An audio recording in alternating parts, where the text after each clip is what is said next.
you mentioned Russia there. The last time that we spoke, that was sort of front page news.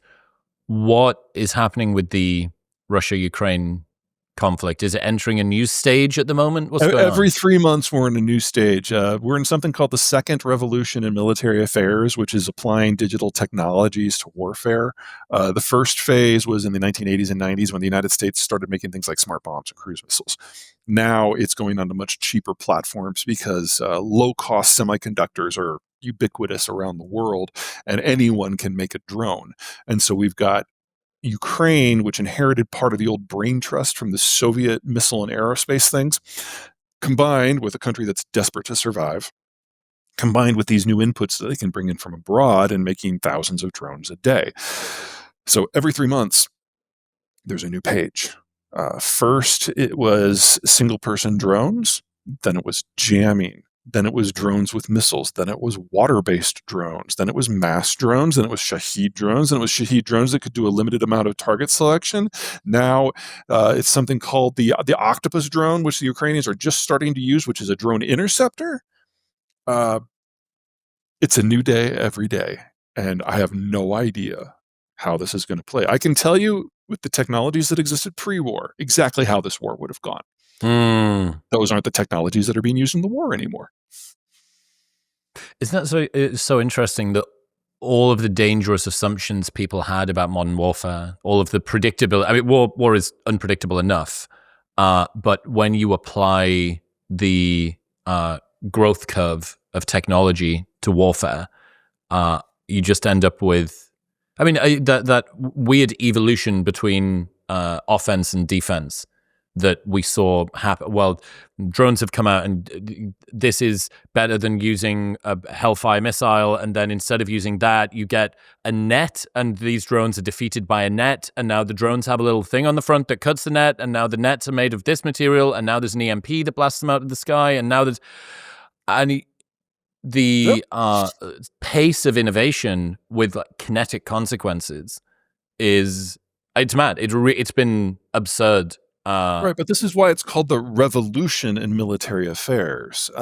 If you go back to roughly 1935, the technologies we were using then, up until 2022, with the exception of the introduction of the jet, really hadn't changed. It was guns, it was artillery, it was tanks, it was ships, it was subs, it was helicopters. The jet was the only one that was introduced, and that was introduced late in World War II, 1944. We've had more technological evolutions in the last 3 years just in Ukraine than the rest of the world combined has had since 1960. Wow. And so the rules, we don't know. We are only in the very, very early stages of developing the weapons, much less the doctrine, much less being able to play that against a battlefield. And we are very fortunate in the West that the Ukrainians want to partner with us because they are doing in real time the sort of experimentation that is costing lives, that if we were doing this in a broader conflict, would have already claimed 1 million people. Yeah, I was going to say, I wonder how many countries are watching Ukraine and Russia almost like a lab. Yeah, the last time something at this scale happened, a major conflict in which people were watching, it was either the Crimean War or the American Civil War, because those were the two conflicts where industrialized technologies first really hit the field, whether it was a Gatling gun or penicillin or the railway. And people are watching and thinking, well, this is a good explainer, a good sandbox for us to observe what these new technologies are going to be like. How are these? Say I'm dark.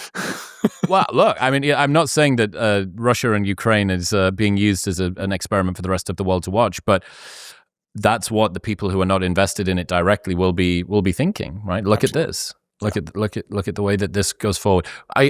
That seems to me, I was interested in what the most dangerous assumption about modern warfare was, but the assumption that it is predictable or that it follows any of the rules that have been established in the past seems to be a pretty fucking good one. Yeah. Now, we still need energy. We still need food. When you're talking about drones, you need electricity specifically. So that adds another layer of things to it. But yeah, the rules are changing very quickly. What conflicts are more important than Ukraine at the moment? At the moment, that's really the only one that matters, because that has the nuclear question because of the Russians, that deals with the Northern European plain, so automatically draws in all the Europeans. It has the issue of uniting Eurasia under a single power, so the Americans get interested. And then, of course, the Chinese are providing the industrial base that's necessary for the Russians to carry out the war in the first place. So everyone's involved in some way. It is by far the most critical one out there. We'll probably have a few new ones in the next few years. Whenever you break the economic model, politics gets all wonky and security issues naturally bubble up from that. And that's before you consider technological change.